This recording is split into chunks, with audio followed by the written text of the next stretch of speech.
Welcome to MT Mentor, where we fill our cups and share our wisdom together.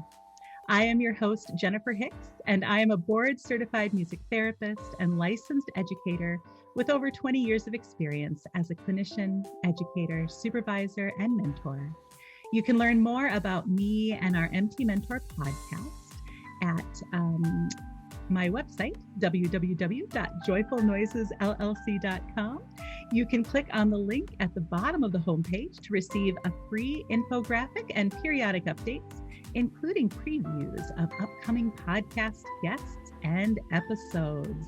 And it is such an honor to welcome our guest mentors for this episode, Lindsay Markworth and Alan Turry. Lindsay Markworth, MMT, MTBC, Nordoff-Robbins music therapist, is a board-certified music therapist and the owner of Twin Cities Music Therapy Services in Minneapolis, Minnesota. She has a master's degree in music therapy from Temple University and completed the Level 1 Nordoff-Robbins Music Therapy Training at NYU. She is adjunct faculty at Augsburg University and teaches clinical improvisation there. Dr. Alan Turry, DA, MTBC, LCAT, also a Nordoff-Robbins music therapist, is managing director of the Nordoff-Robbins Center for Music Therapy at New York University.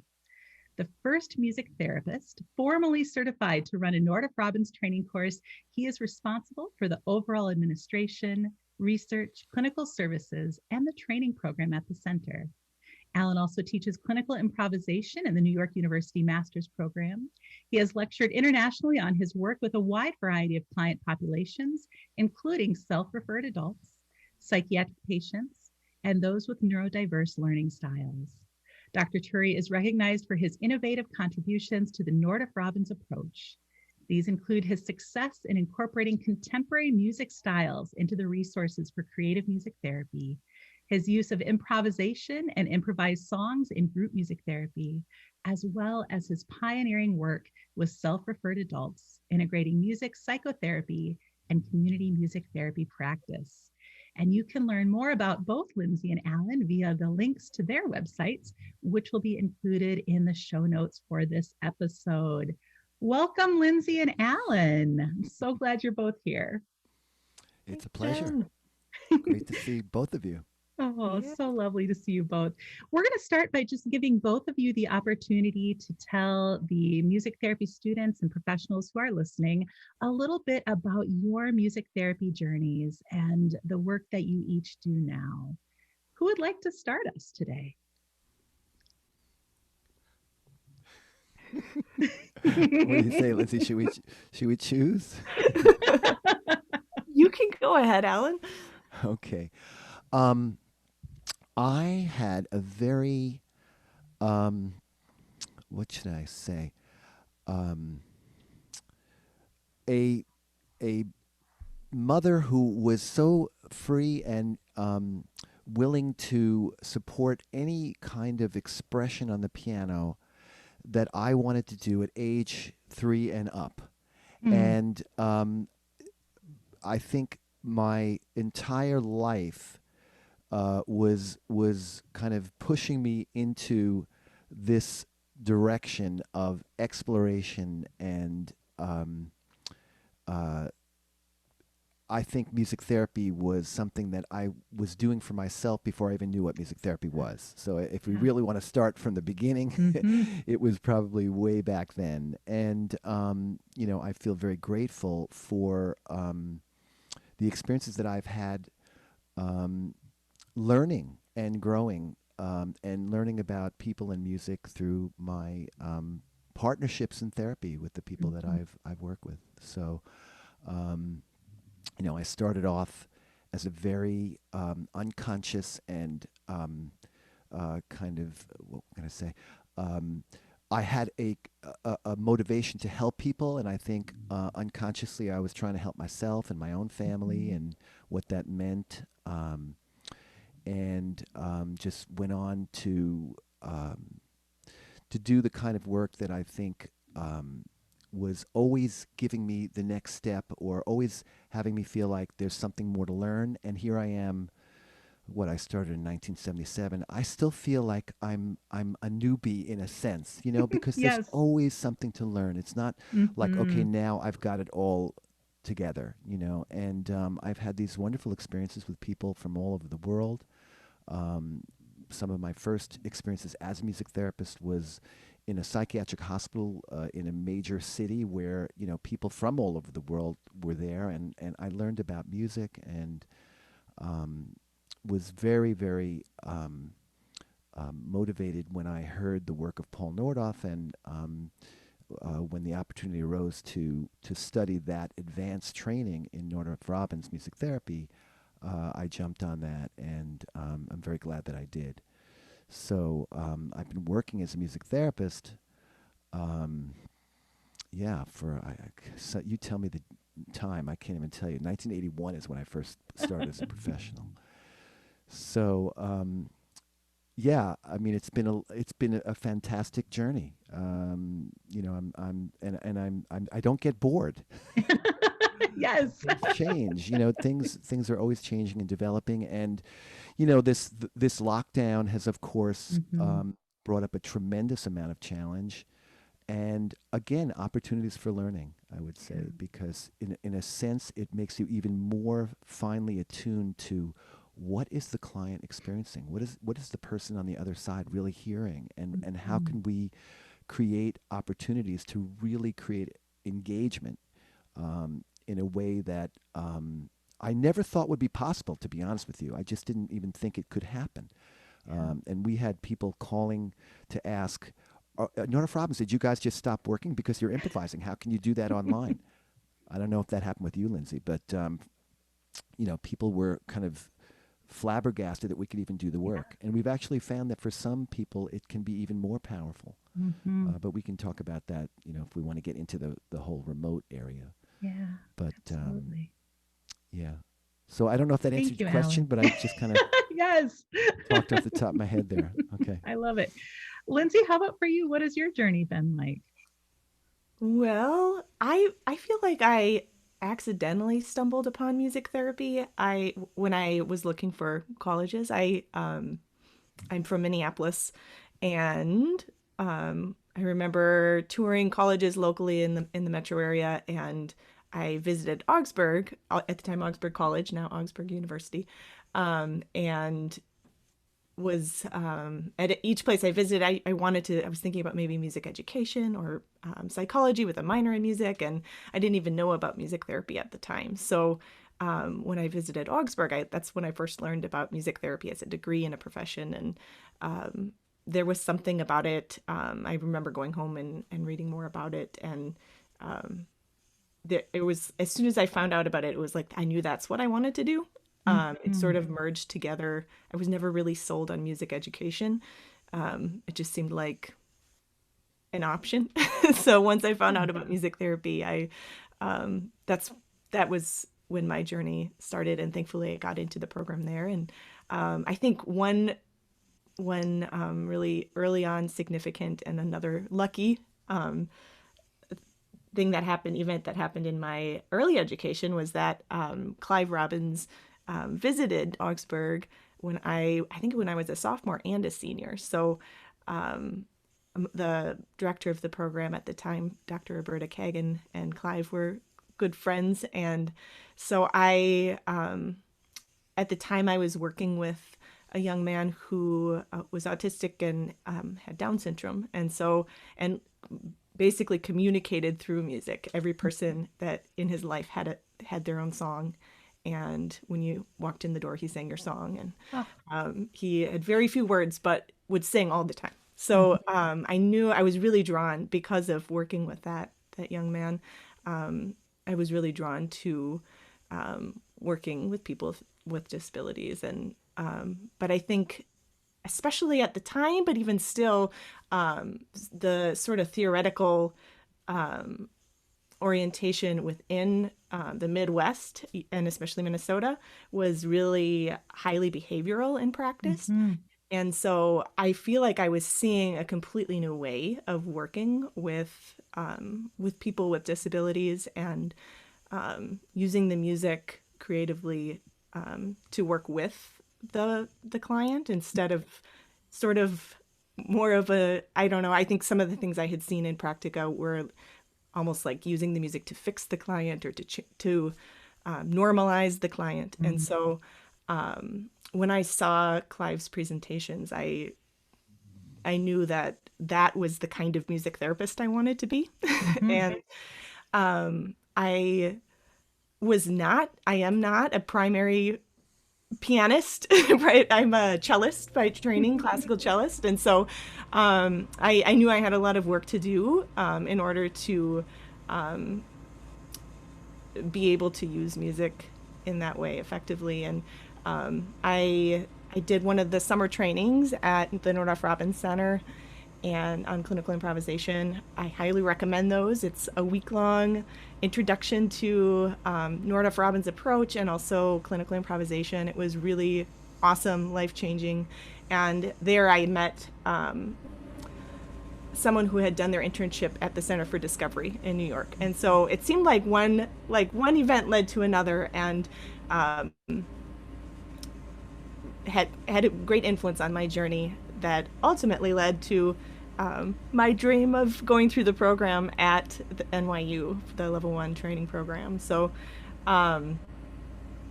yeah, I think I agree with Alan. I resonate with what you're saying about the lifelong journey of learning. And I think for me that each client that I encounter teaches me something about myself as a therapist, as a person, and as a musician. And I think that's where I get the inspiration for growth for myself. Yeah, so now I practice. I'm back in Minneapolis, and that's also was part of. I really wanted to come back to this community where I grew up, and to bring that creative approach to music therapy to people here. And so I'm very lucky to have a team of 12 music therapists who work with me, and yeah, and we primarily serve people with disabilities and also older adults in the community. Thank you, Lindsay. That really resonated too with me when both of you talked about just this lifelong journey of growth that we're on. And I know for me, a big piece of my growth has been getting to know Lindsay. And for those of you who don't know, Lindsay and I lead a national roster internship site together. And that process of establishing that internship site and getting to know each other and working with each other over these last several years has really helped me to continue to grow and to learn. And as Lindsay and I talked about the gifts that both of us had gotten in our internships and our training and what we wished we had gotten and what we'd like to provide for future music therapists, one of the pieces that has really felt home to me and that I've deeply resonated with is this idea of music-centered music therapy. And I think sometimes there's this misconception that you have to be a Nordoff-Robbins trained music therapist in order to practice from a music-centered perspective or to integrate some music-centered approaches in your work. And so I'd love for you both to just share with our listeners what this idea of music-centered music therapy or creative music therapy means to the two of you. I'm reminded of one of the things Clive would often say is that the clients are our teachers, Mm-hmm. you know, and I think that's something we really live by.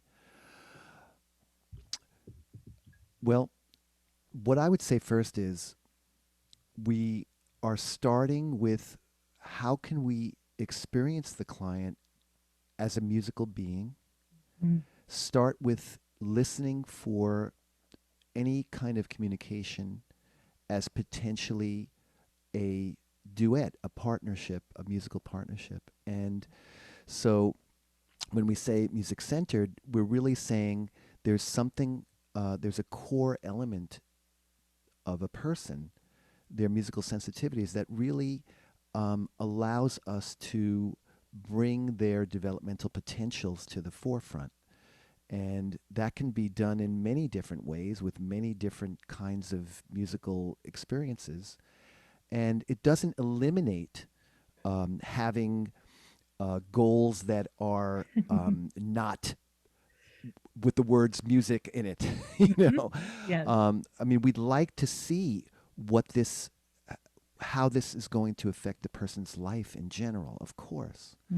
But we're starting with the music first. So that's Yes. what I would say as a very basic idea about what does it mean to be music-centered is to bring the thing that we are excited about music, the spark that brought us into the field of music therapy in the first place, that's going to be in the session with us. Yes. That feeling of what music can do for us. Beautifully said. Lindsay, would you like to add to that? I think that something or a way that I describe music-centered theory, or at least my own definition of music-centered theory, is that we are our music.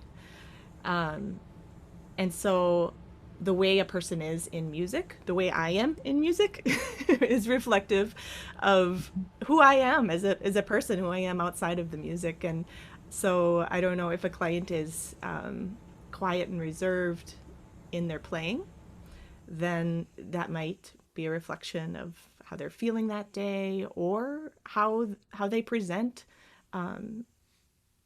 emotionally, their self-confidence in social interactions outside of the music.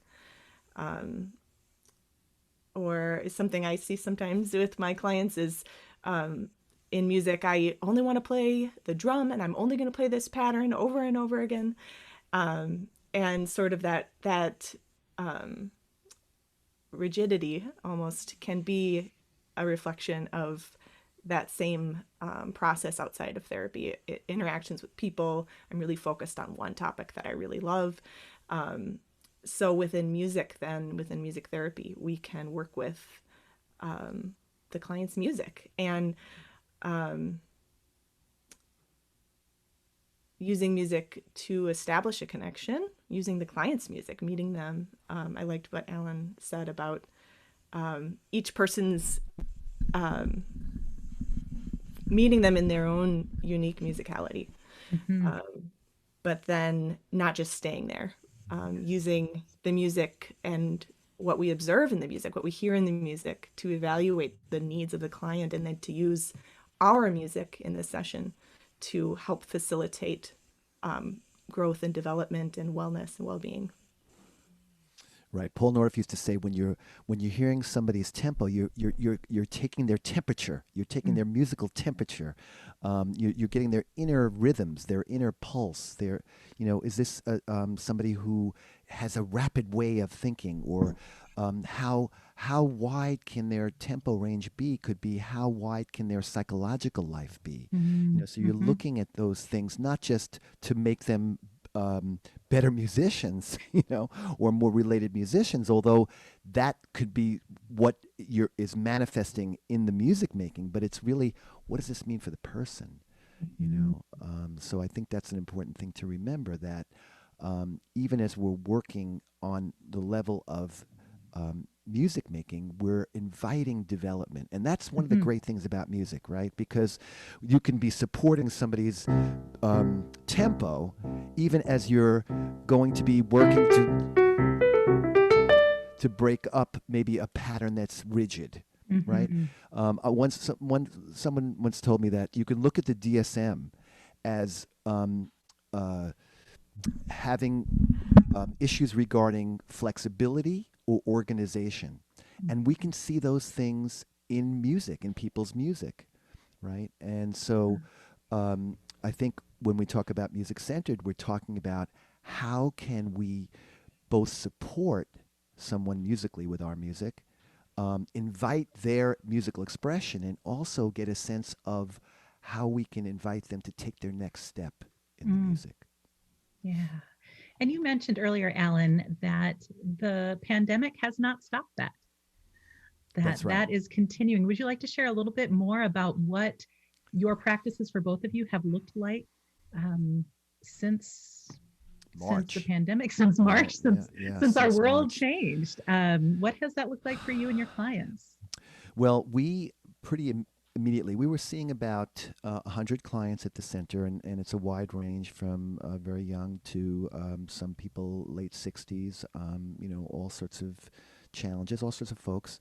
Mm-hmm. And, we really didn't know what was going to happen. We just said, okay, let's do it. Let's find out how we can do this.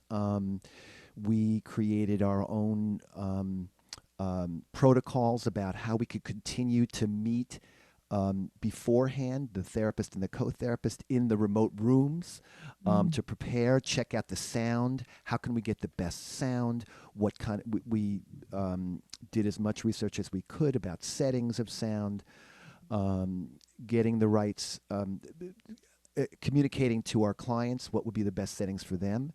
And we just right away began to do sessions, and immediately, okay, the latency issues, right? So to be precisely playing with somebody on the beat, to feel that sense of mutual connection in being together in a pulse, was not going to be something that was possible consistently. So we had to find other ways. How can you create a sense of connection musically without it having to do with tempo and precise pulse? And so we were doing things with mood or with phrasing, or leaving more space to understand, well, wait, when did the client actually start to hear us if Zoom was switching from focusing on our sound to their sound? So there's all these kinds of discoveries we're trying to make about how is the client actually hearing our music. And really, those are things that we're thinking about in the room when we're doing in person. Exactly. Right? But now it's even more extreme. Yes. And the one of the benefits was, for some of our clients, they were less anxious because they were home. And they like computers, so there were ways to draw them in. And that was a very positive thing. And also getting more awareness of what is their family life like, how much can parents help. That was another dynamic, to help parents to help their child in the sessions.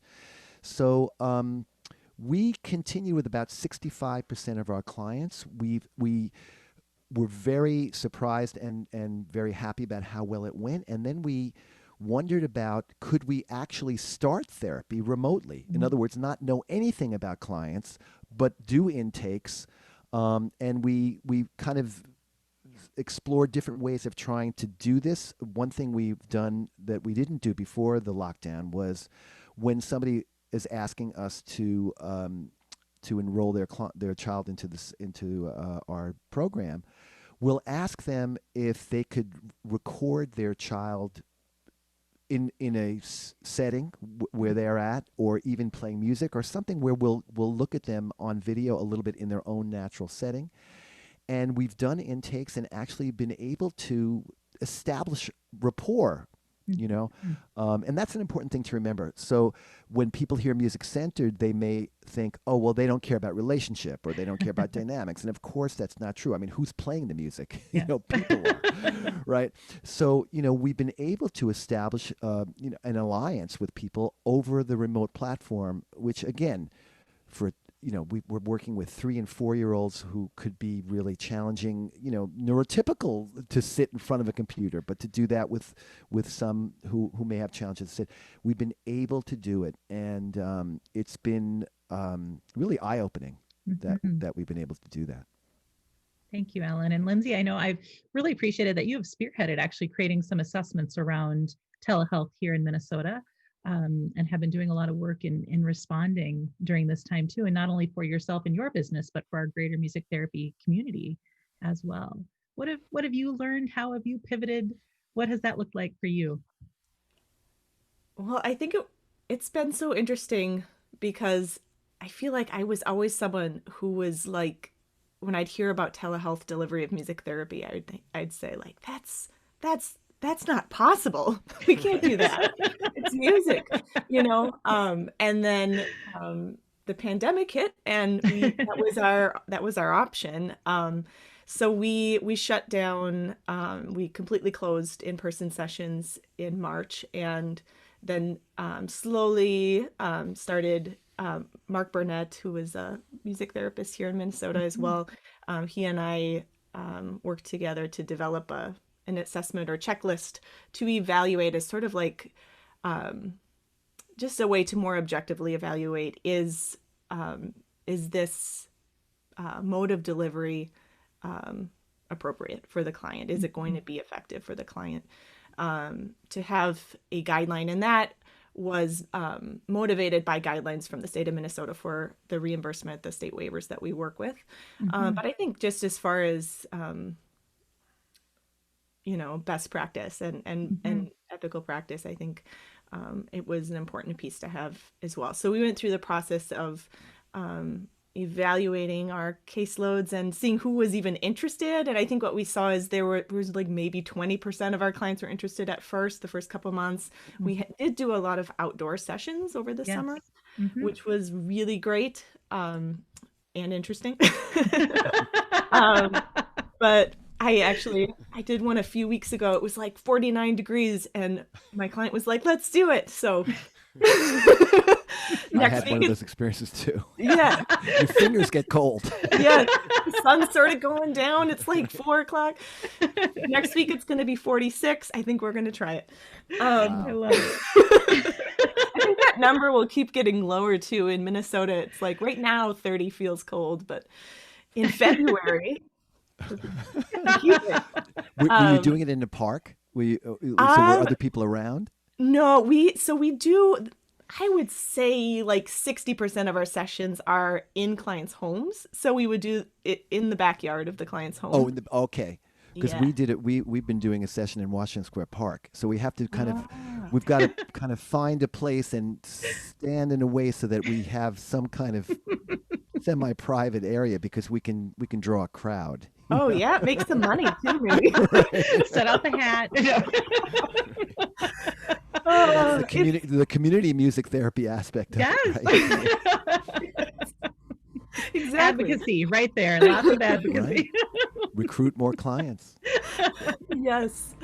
So I think it's been like a real process of innovating, and explore. And our clients have been so wonderfully flexible and open to trying new things. And we've been overall really pleasantly surprised with how well even very young clients have done with telehealth platforms. And so now we're up to about 75% of where we were in March with telehealth. And we also have started started up some work with new clients as well. So we've certainly learned a lot. We've done some continuing education, and I still feel like I want to know more about the technology piece. I think something I've been resistant to, because for the first few months at least, I was thinking, oh, this is going to be over in the fall, we'll be back. But as I sort of went through my own process of coming to terms with the long-term nature of being remote, I've had to sort of work through my own resistance to technology and learning that there are some really cool things that you can do, especially with the screen share and giving your client, I was just learning about this, your client can have remote access to your screen. Yes. We do GarageBand. I'm learning a little bit more about Soundtrap. We have a therapist on our team, Steve Sullivan, he has a degree in sound production. So he's been working with our team a little bit on how to use some of those resources as well. So thinking about we have the music, and there's some aspects of the music, like Alan described, that are really hard to do over. Playing with clients at the same time is really hard, especially depending on their internet speed and different things that come into play with sound on their end and our end. But there are also, I think we're learning about tools and resources that we have access to that we weren't using before, that maybe we would continue using into the future. Yeah. I know, The Lindsay, group. go ahead. I'm sorry. I was just thinking. Go ahead, The Al. groups are really hard. Oh, yeah. yes. And we had a group of 3 young adolescents who were so hungry to stay connected that despite the fact that it was so difficult to play music at the same time, they wanted to. They wanted to continue, and they've been creating these kind of improvisations where they're singing about what's happening with the pandemic, and it's in a way it's brought them closer together. Mhm. So that the group has been a surprise that we've been able to do that. Love those surprises and continuing to learn. As you said, I know one of the other areas, Lindsay, where your team has been doing some learning and pivoting is create. Mhm. And I have to say, as Lindsay talks about this, that I just gave this as a gift to some of my nieces and nephews, and they've been loving it. The scarf song is a favorite thus far. Uh, so why don't you tell our listeners a little bit about Create in case they have any children in their lives, whether your own or others, that you're looking for kind of an innovative way to connect them with music during this time. Sure. Thanks, Jen, and thank you for your purchase. So So much fun. Create was sort of this idea that came out because we were at like 20% of our caseloads, and we were very lucky to receive the PPP loan from the government. So we had money to pay our team, but we didn't have the clinical work. So we're like, well, let's do something. And I think through we had been kind of already creating songs and resources and things to share on social media just to engage and connect with our community, especially that first month or so. And so I was kind of observing what my team was doing. I'm like, you guys are really good at making pre-recorded materials. And Steve was like, oh yeah, I'll animate this music video on explaining what a virus is. And like, I don't know, I'm like, what? I can like barely post something on Facebook. So I really came out of seeing the strengths and creativity of what my team could do, Mm-hmm. and also seeing that there was a need for like good quality creative resources that were really relevant to themes for right now. Like, what Mm-hmm. is a virus? If you're a kid and you're hearing all this talk of coronavirus and it sounds really scary and everything is changing, I think Steve's video was really important on, like, for my own kids even. Yeah. Calvin watched it and he's like, okay, so it's not a big scary monster. It's just Mm-hmm. a little boring little germ, but we do have to be really careful and follow these guidelines. And so I think it sort of evolved out of this space that we had and the creativity that we had. And so basically what it is, it's sort of like therapeutic and music educational Netflix. I don't know. Yes, that's Where a you great way kind to of describe it. it's all original music that we've created, mostly because I couldn't figure out licensing laws and things like that. But we also have really a lot of creativity on our team. And Mm-hmm. so all of it is creative therapist created music and videos for focusing on social emotional needs, focusing on academics. And we have a music ed channel where you can learn harmonica and some adaptive guitar and piano. And yeah, I think there's a music movement channel as well. So Thanks, Lindsay. And we will be including links to that information as well as to more information about both Lindsay and Alan and their work. And you heard Alan just briefly mention the role of a co-therapist. He has a phenomenal article that Lindsay and I actually have every intern read that will also link to this. And so know that there's going to be a ton of great content in the notes for this episode that I encourage you to check out and learn more. Because I know, at least for me, it's one of the reasons that I really value both of you in my life as colleagues and friends, is just the opportunities that I have to continue learning from you both and with you both, and just this attitude you've already shown of your own desire to keep learning and growing. So who has been one of your mentors in that journey of growth? Who is someone that has taught you or mentored you along the way? Well, Lindsay mentioned Clive Robbins. I mean, if you're around Clive Robbins even for an hour, you feel like you've he's changed your life. I was very lucky, very grateful to be able to work very closely with him and present work with him and be in sessions with him. And he was just an inspiration, somebody who could talk about the creative process in a way that made you feel like, hey, I'm a creative person, and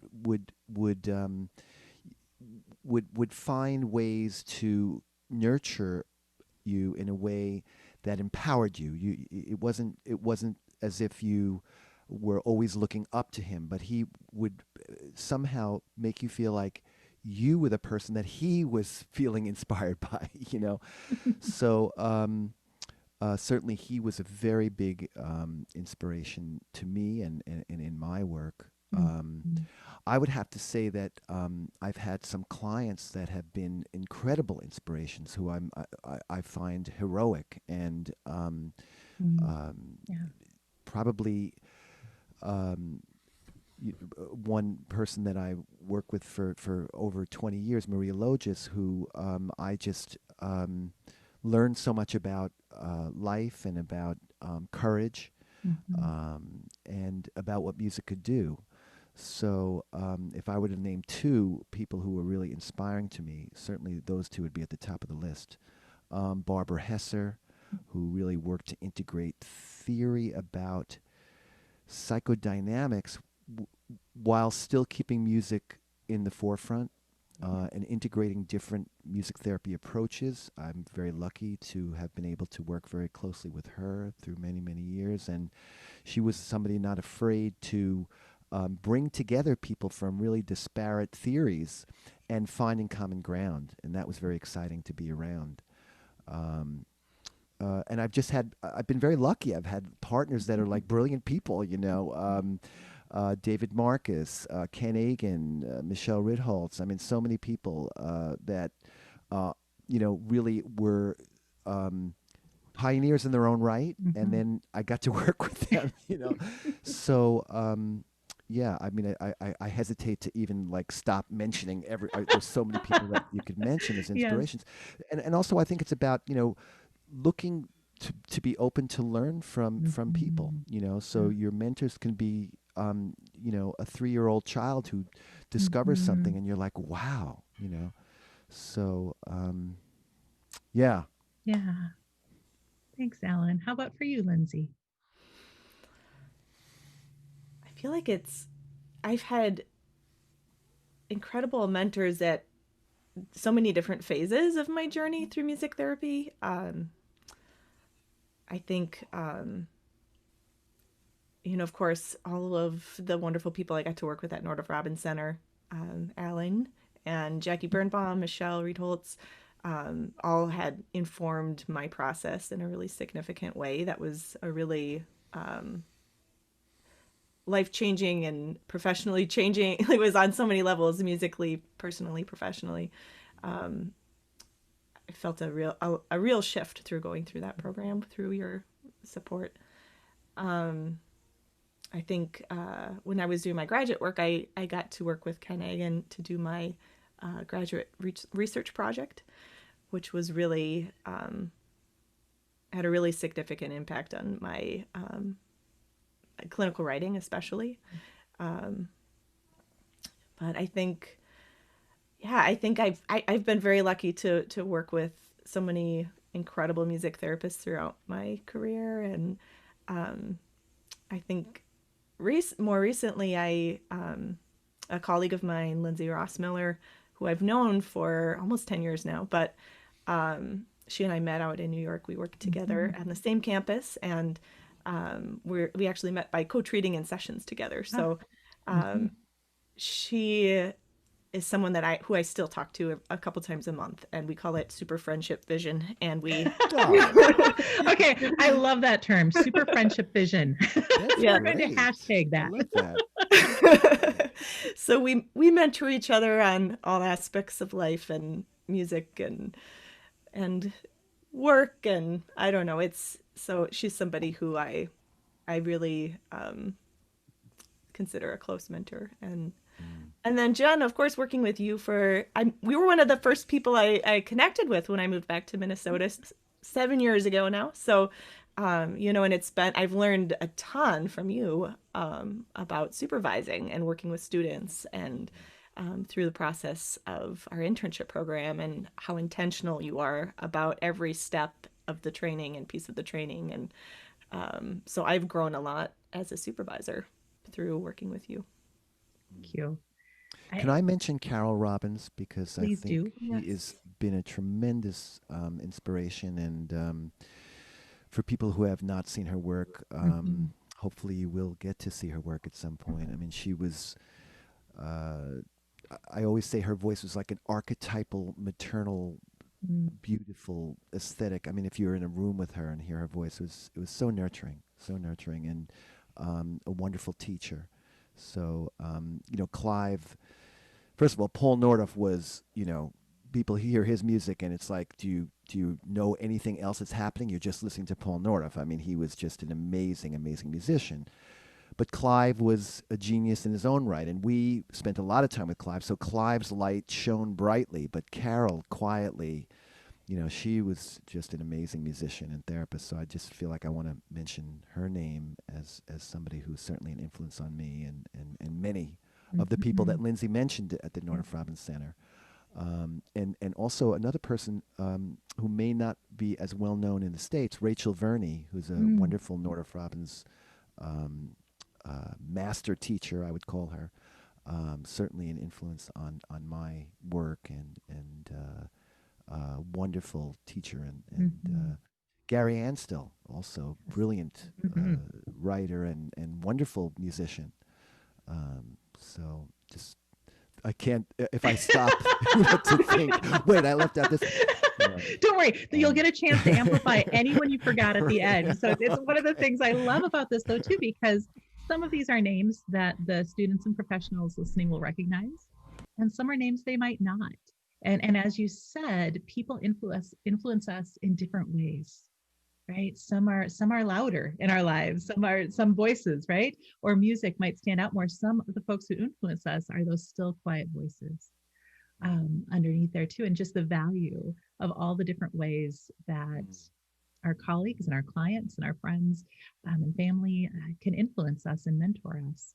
I've really appreciated both of you too, just focusing so much on how you are still on this journey of learning, and how important that is for both of you to be continuing to learn and grow each step of the way.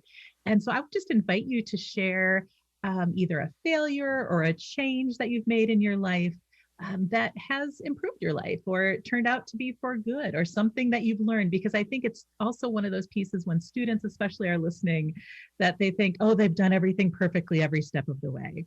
And I don't know about you both, but that has not been the case for me.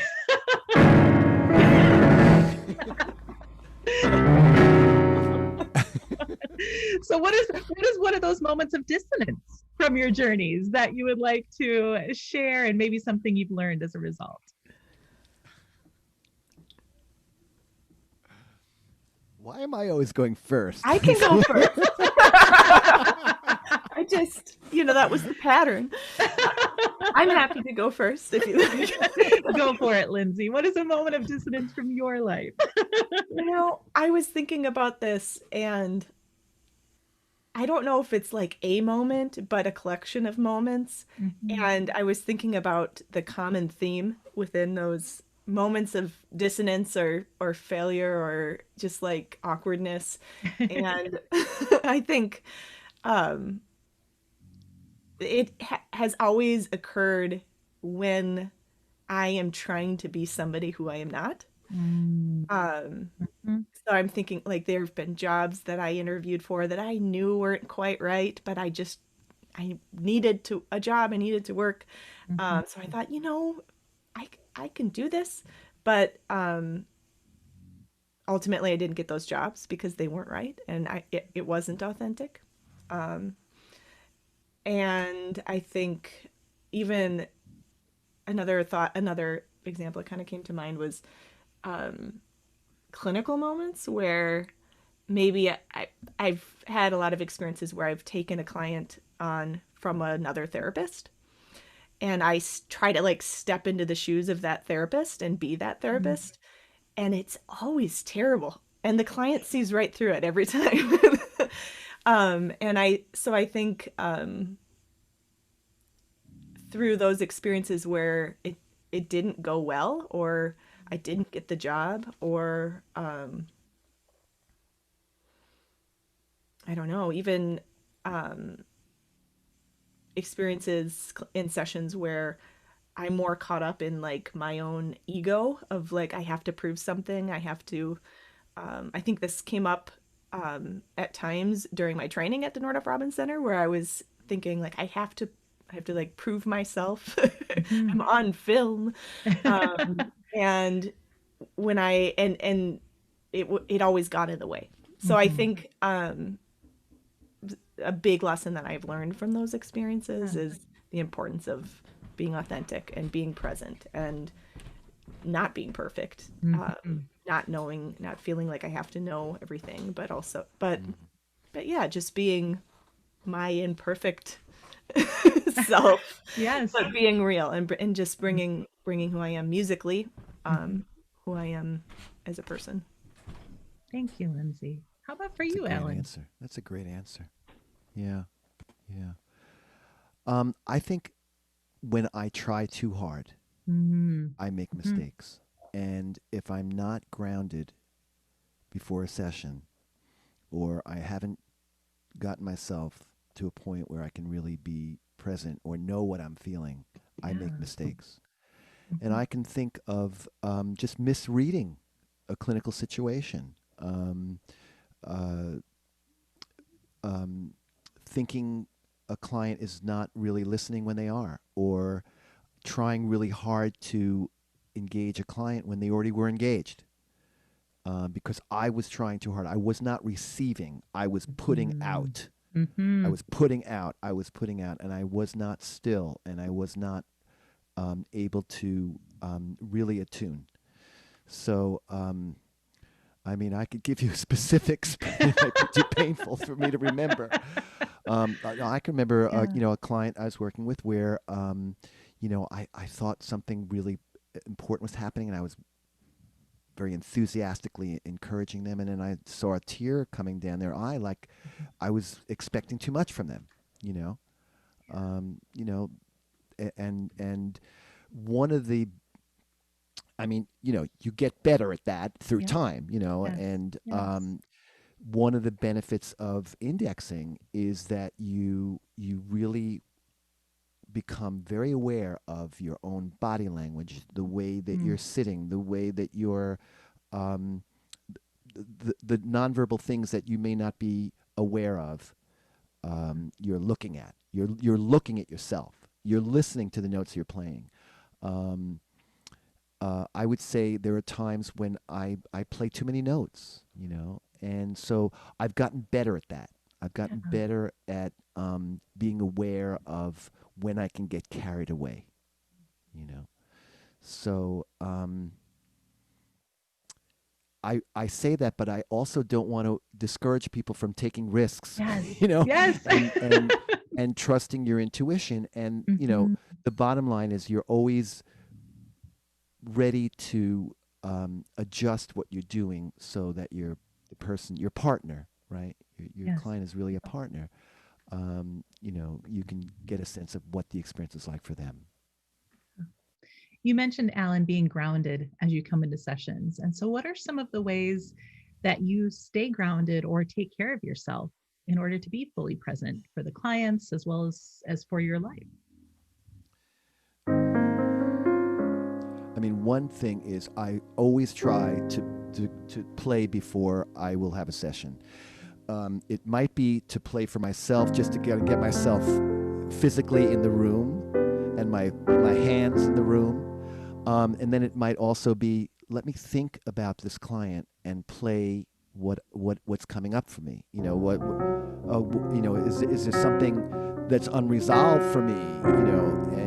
And get more in touch with what might be going on for me. Depending on the client. So I would say, in the music-centered approach, someone once said to me, Alan, English is your second language, so because I there are ways when I feel more comfortable expressing myself musically. So I'm going to try, if I need to be grounded, the first thing I'm going to try to do is to get in touch with my musical self and bring my musical self into the moment, into the space. I love that, Alan. Thank you. And I was so appreciative that you had your keyboard handy for this interview, because I don't know that I've ever talked with you when music hasn't been a part of how you've expressed yourself. And so I love that. That is true for you. Yeah. Lindsay, how about for you? How do you stay grounded and care for yourself? She's always grounded. Oh, wait, did I laugh? I think she makes me grounded, actually. Yeah. You know, she does make me grounded. Right? I will say that. There are people in my life. Yes, I would totally agree with you on that, Alan. Lindsay is one of those people who helps me feel grounded as well. Yeah. Oh, I'm happy to hear that. I don't know. I feel like the past 9 months or so have been a real exercise in staying grounded, because it seems like as soon as I feel like I have something figured out, the world changes again. Mm-hmm. But I think being with my kids, I have a 2 and 5-year-old, and they ground me in the present moment like nothing else. And so being with them and being outside with them, exploring our world in a lot of ways has gotten smaller. But that has also been sort of grounding for me, because I've been able to focus on spend more time with family and focus more time inward. Mm-hmm. Yeah, I think this seems like kind of a silly thing, but I have this ritual of picking up my house after my kids go to sleep, and it's just always demolished every day. And it's just, there's something about it that for me, it's like, if I don't do that the next day, it's like, it's not going to be a good day. So there's something about it that's, I guess that's a self-care practice. It is. It's like Piff Paff Poultry. Piff Paff Poultry. Yes, clean up the mess. Clean up the Who's mess. Who's going to clean up this people, mess? I don't know if people know about Piff Paff Poultry, but that's one of the things in Nordoff-Robbins, they created these musical working games. And one of them was Piff Paff Poultry, and he's the whole story starts with making a big mess, and the children at a certain point in the story all are going to work together to help Piff clean up the mess, and then he cleans up the mess at the end. And it's a real powerful kind of ritual of feeling that you've cleansed something, or you've organized your inner self, right? Mm-hmm. Yes, that's I love that you brought that up.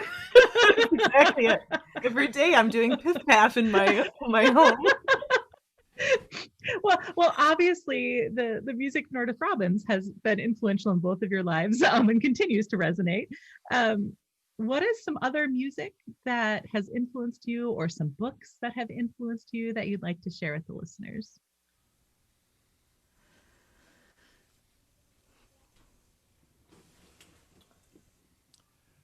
I always hesitate when people say, "Oh, what's your favorite music?" Or because it always changes, and it's always, "Wow, did you hear that? Did you hear this?" I mean, lately I've been turning on Alexa, and I go, "Oh, she's going to come on now. I better not say Alexa." That could be fun. I'll just say play WRTI, and I'll listen to classical music. It's like, oh, that Copland piece, I never heard that before. Walking down a country lane. It's so great to discover new things. Yeah. There are certain composers that I tend to come back to feel inspired by. Mompo is one. Brahms. And then, of course, every single TV theme, that's in my head from the 70s and 80s and things like that. So, I mean, I tend to kind of sponge up music in that way. But it would be hard to say one particular. I mean, I'm a very big Mr. Rogers fan. So when I heard when the movie came out, I mean, I was so happy to hear that music again. The Beach Boys are a very big influence on me. So I have a lot of touchstones, important people that I feel have inspired me, that I like to go inside their music. But I probably have listened to Paul Nordoff sessions more than anything else, and going back to the original work, and he was just amazing in the way he used music. Books, I mean, sometimes it's hard to get through, but Gary's book, How Music Helps Us, How Music and Music Therapy Help in Everyday Life, or something like that. How music. Yeah. Do you have it there? I think. Oh, you have yours. I have mine. Music back for here Life. too. Music for Life is a beautiful one. That's another one of Gary's books. So Gary's a great writer. I mean, you have to get psyched up to read him, because sometimes it can have to go deep and read through. Yeah. So I think that's a great book. He's on my bookshelf. Yeah. Lindsay, how about for you? Oh, sorry, Alan. If there's others that come to mind, go for it. So I think when I think about significant memories in my own music and musical development, I have a really distinct memory when I was probably 11 or 12, where my dad took me to the orchestra and to hear Yo-Yo Ma, and I think he was playing Dvorak cello concerto, and I was just like, that's amazing. It's such a beautiful piece. And that's when I fell in love with cello. And so I don't know, I love Beethoven. This summer a couple times got to reconnect with my college string quartet outside, and we'd play some music for my neighbors. And so there, chamber music, I love string chamber music.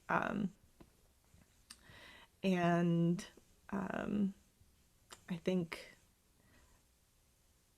another music artist who's kind of been throughout my adult life is Brandy Carlisle. When my music training was almost entirely classical until I started playing in a folk music group, playing my cello in college, and we would do a lot of Brandy Carlisle covers and Gillian Welch covers, and so I still love listening to that music, and of course she keeps coming out with more wonderful music. So yes. I think those are kind of the two categories of music that has been important to me throughout my life. So if you had a theme song, Lindsay, would it be that Dvorak piece? Or what would be the theme that would be playing when Lindsay walks in the room? I feel like this is an assignment that I used to give when I used to teach the music therapy methods classes. What is your theme song? And it's always so hard. And actually, it's really interesting because I think I taught that class once or twice a year for 4 years. So a lot of students, and nobody ever had the same theme song. It was really interesting. But my theme song actually also changed every semester. So I think it really depends on my theme song right now. One song that came to mind was The Distance by Cake. I don't know if you know that song, but it's got this really driving bass beat, and it's just, I'm picturing myself driving around a racetrack, just trying to get to the finish. I don't know where the finish line is. It's just sort of business owner Lindsay during mom Lindsay, online kindergarten Lindsay through the pandemic life. But that song makes me feel like I can do it, and it's going to be all right. Oh, I love that. I'm going to have to listen to that now. This is such a fun question. And if you don't know, if you're listening to us for the first time, this is always what I use as a teaser before a new episode comes out too, is I just put the theme songs out there and see if folks can guess who the guest mentors will be. So Alan, what would be your theme song? I was gonna make up a theme right now, but I guess I won't. I guess I won't. You totally can. I have a great sound guy. Shout out to Daniel Goldschmidt. No, but how will people guess if I... Oh, that's true. They would totally guess. It would give it away.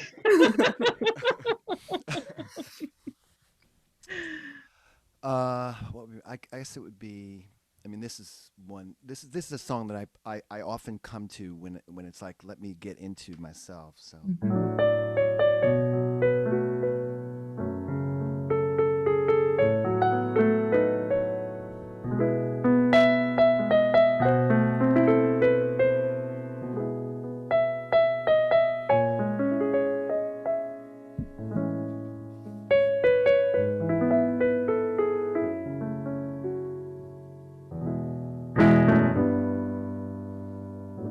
That's what I think, be my theme song. I love that song. It's one of my favorite songs. Oh, it's beautiful. And I love your playing of it as well. So thanks. I appreciate yourself in that. As we're getting towards the end of this interview, I have a whole section just of questions to give you the opportunity to share some advice.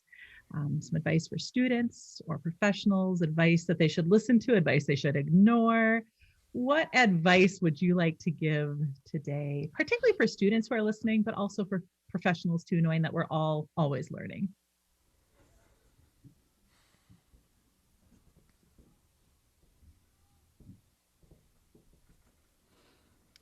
Don't forget the spark that brought you into the field in the first place. I think that's the one thing I would say, because, when you come into the field, you have to learn protocols, you have to learn evaluation, you have to learn assessment, you have to learn how to market yourself, you have to learn how to be a business person, all of those things. Yeah. And I would say, don't let the spark that you really love about music and being in music go to the background. Keep it in the forefront. That's what I would say. Lindsay, what advice do you have? I would say find your authentic voice. And I think that applies within music, but also clinically. Listen for what feels right to you, what you really want to do, and do that. And also to never stop learning and growing. Is there advice that you think students are getting that they should ignore? Because I know students get a lot of advice these days, and everybody has opinions. Are there things you would tell them to ignore?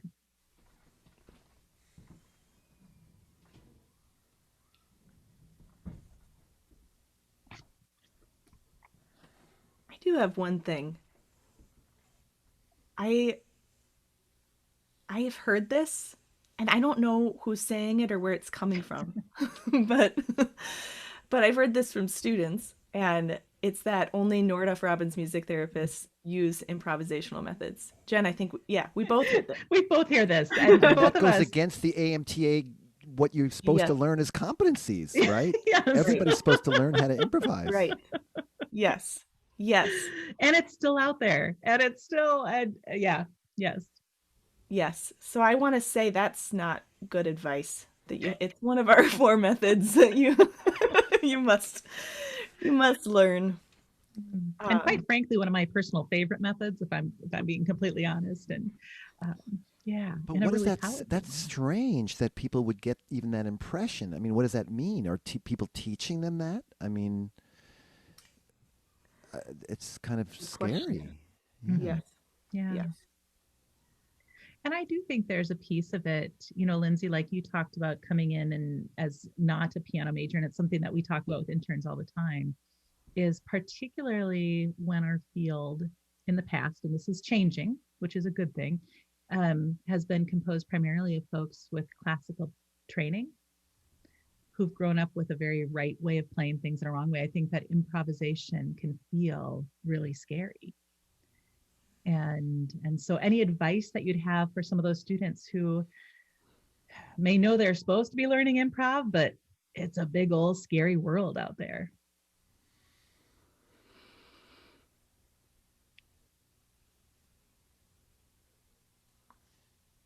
Sure, go for it. Either one. They're both pointing at each other if you're not watching the video right now. Well, I think it goes to what Lindsay's been emphasizing during this whole interview, which is about authenticity. So, first of all, forget about worrying about notes, but what, let's get into how can you bring yourself into the moment and don't compare. Comparison is the thief of joy, as they say. So yes. Once you start comparing yourself or judging yourself, you're gonna lose the motivation.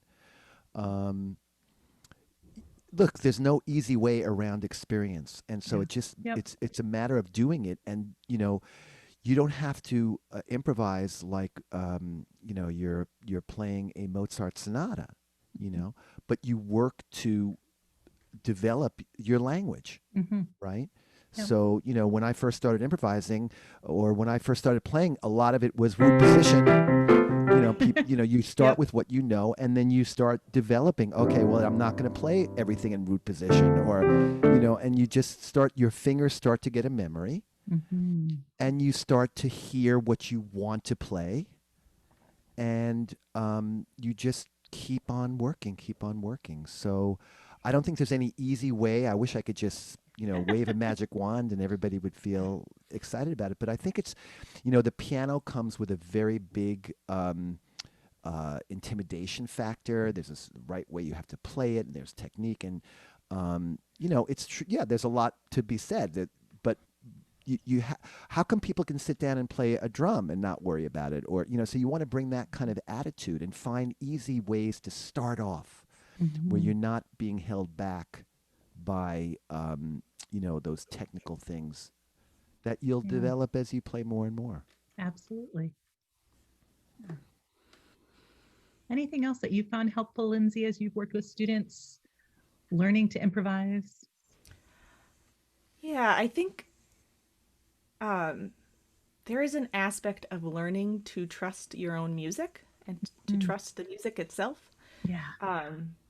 Alan, I have this really vivid memory in our clinical improv class where I remember we would all take turns sharing music within a style, and nobody would want to go first, and Barbara would ultimately go first. Anyways, save us all. But there was one moment where you were obviously understanding how we were feeling and said something like, where you are right now is exactly where you're supposed to be. And I don't know, I guess there are a couple ways you could take that, but I took that as my music is okay right now. I don't have to be Barbara or Alan or anyone else. I have music in me. I am a musical being, and that same philosophy that I bring into each session and the way I see my clients, learning to see ourselves in that way, is a lot harder, of course, but trusting that I do have music and I do have intuition, and of course, the more I practice and the more you do have to work on the more you work on the developing your technical ability on piano, guitar, drums, voice, everything, the more you have to access, but what you have is okay, and you can use it with intention. And I think that's a message I try to share with my students, because it's not so much about playing it right, because everybody's right way is going to sound different, and that's okay. So beautifully said. And look, what's the most important thing for a music therapist is listening and being sensitive and receiving, right? It's not about facility. Right? I mean, this is not about go on the concert stage, right? This is about how do you attune to somebody and bring your music to invite them to go on, to feel those feelings of acceptance, So, yeah, very well said. Thank you both. Speaking of listening, I want to ask you guys a question. Yes, do it. Because I was thinking about your question about what advice would I say to ignore? What was the question about that? There was something. Yes. But I want to ask you, because I've been hearing this term that people are using for special needs children, kiddos. Everybody's saying kiddos, kiddos. And for me, you know, I would love to bring the ability for students to come into sessions with a certain kind of reverence for the session. And, you know, I don't want to sound too new agey, but, you know, kind of spiritual dimension to the work, you know. And when I hear people saying kiddos, to me, it almost feels like they're making, it's kind of putting it, and maybe you guys use that term. So I'm just asking, why is this term like spreading like wildfire? And is it I'm just wondering where it's coming from, and is it respectful in a way? Because my association to kiddos is kind of like, oh yeah, those are the kind of kids that really give you a lot of trouble, but we can handle them, you know, those kiddos. So maybe that's my prejudice, and I'm way off on that. But I wanted to ask you guys that question. I can tell you that I used to use that term, and it's one that I've been phasing out. Just like I've phased out saying you guys, just like I phased out saying my clients. For me, I think it came from my years in music education. That's at least when I first started really working with children, and that seemed to be a term that I heard a lot in that world and picked up on. And have recently heard more folks that feel as you do, Alan, and that see it as, just want more respect and more independence, and I'm not finding the right word for it right now, brought to the children that we work with. And so you're not alone in those feelings. And I'll tell you, so it's just like with phasing out using guys as a gender neutral term, and just like phasing out my clients. It's taken me a little bit of work to let that one go. And it's coming. I've been working on that. Lindsay, any thoughts? I feel like I've heard that used mostly like within early childhood music settings or music therapy settings. But it does, I know what you mean, Alan. And I think it's important to think about, especially the words we use for our clients. And I don't know, I think I saw a post by Ken Egan a couple months ago about why are we saying clinical populations, or I don't know. So I think there are lots of different terms that we're using that we've just always used. And then we hear our teachers or supervisors using them, and so then we continue using them without questioning whether or not that's reflective of the relationship or the humanity of the person. And I think so I think there are a lot of terms like that I think there are a lot of terms like that, like clinical populations, kind of like we are the professionals, and you are the people that need help. Right. And it's creating that power dynamic and then hierarchy. Right. And I think people are trying to grow out of that. And, you know, we're all working to do that. So I get that. The kiddos seems like it's growing in popularity, though. Maybe I'm not right on that one. Yeah. I don't know. I don't have any good insight. Okay. Well, if you are listening and you have wisdom on this, maybe somebody can help. Reach out to Alan. Let us know. Put it in the comments. And I do think it's one of those really important pieces, not only in our profession, but also in our world, to understand how important language is, and to also create space for our use of language to grow and change. And, you know, as we do. And I know I always go back to that Maya Angelou quote of, you know, do the best you can until you know better. And then when you know better, do better. And I think that is very true in our world. I think it is very true in our profession, of even when we look at some of these terms that we've used without questioning them. And now maybe bringing just more questions to it, just as you did, Alan, with kiddos. Yeah. And speaking of continuing to question and listen and learn and grow, one of the things I always like to do in this podcast is give you the opportunity to share the name of a person or a group of people that you feel we need to listen to more. So whose voice or voices in music therapy would you two like to amplify today and encourage us to listen to more?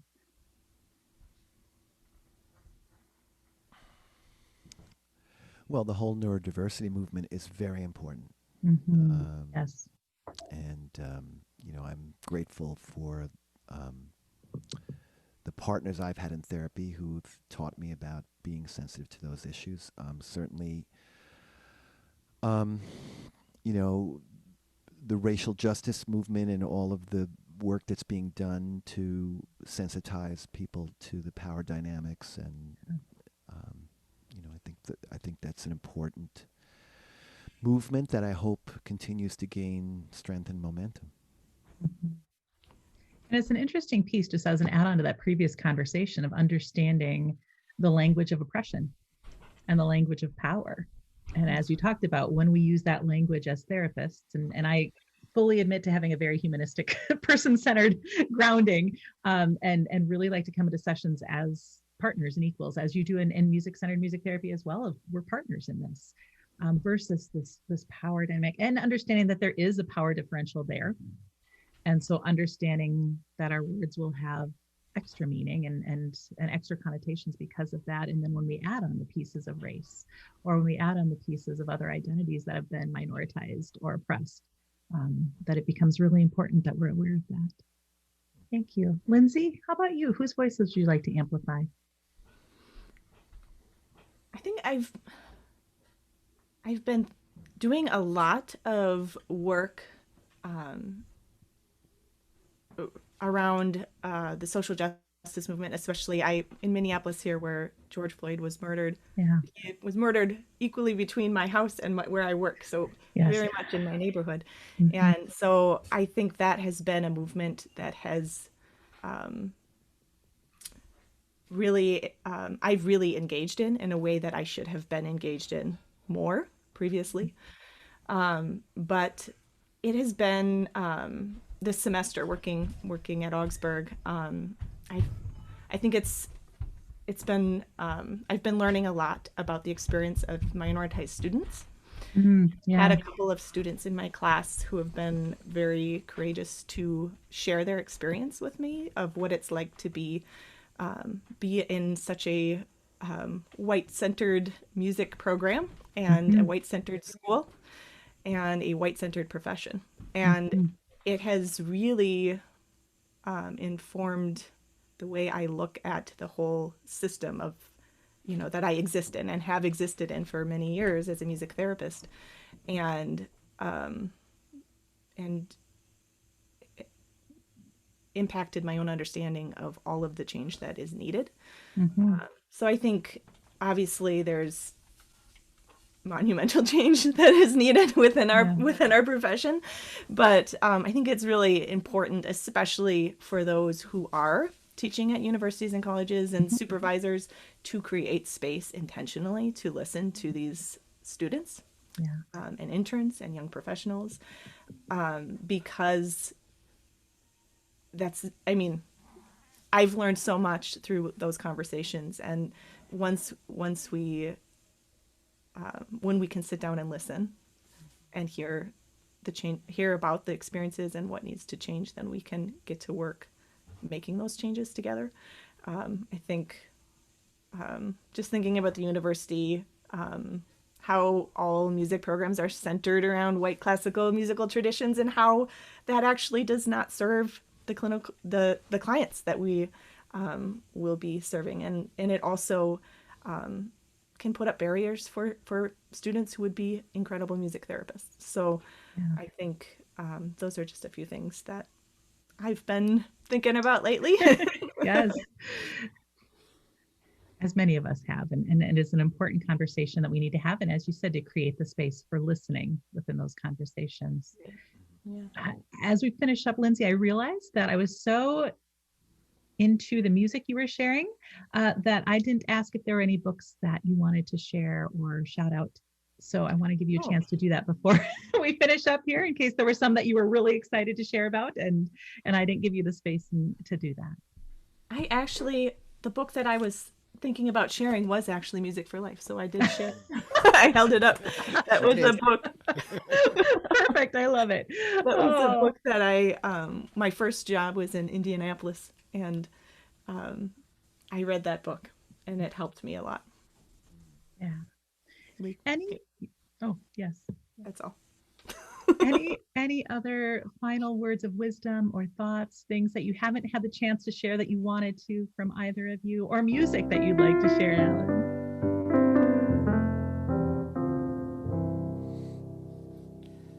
When I find myself in times of trouble, Mother Mary comes to me, speaking words of wisdom, let it be.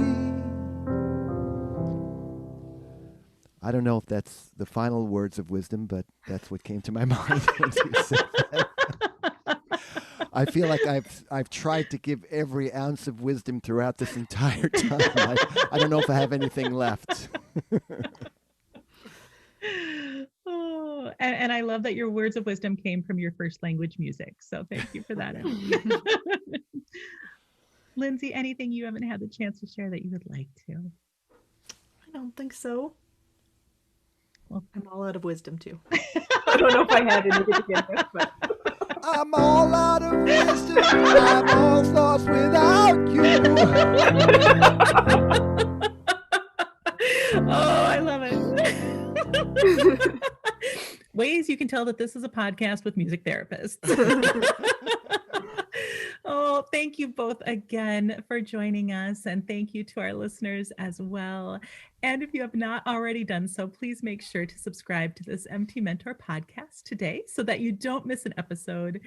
And if you want to dive deeper into some of these practices, you can also learn about and join our private membership group at joyfulnoisesllc.com/MT-mentor. All music therapy students and professionals are welcome, and equity-based pricing is available. So subscribe to this free MT Mentor podcast and join our membership group today. MT Mentor, let's fill our cups and share our wisdom together.